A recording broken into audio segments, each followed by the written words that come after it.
అంటే ఎక్కువ సంపద వచ్చే జాబ్ రావడం కానీ తప్పక వీళ్ళకి దొరుకుతుందన్నమాట second half of this month.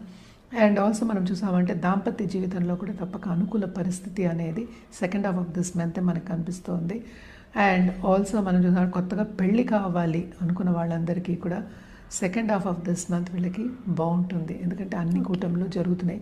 11th lord కూడా మనకి ఏంటంటే 4th lord, so comfort level కూడా బాగుంటుంది. అలాగే కొత్తగా దాంపత్య జీవితం స్టార్ట్ చేసిన వాళ్ళకి కూడా అనుకూల పరిస్థితే ఉంది. అంటే అండర్స్టాండింగ్ అనేది పెరుగుతుంది ఇద్దరి మధ్య.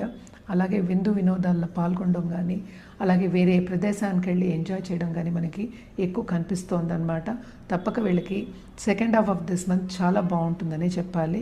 అదొకటి కాకుండా ఈ రాశిలో ఉన్న వాళ్ళ పిల్లలకు కూడా, అండ్ ఇప్పుడు పిల్లలు లేరు అనుకున్న వాళ్ళకి కూడాను తప్పక మంచి సూచనలే మనకు కనిపిస్తున్నాయి.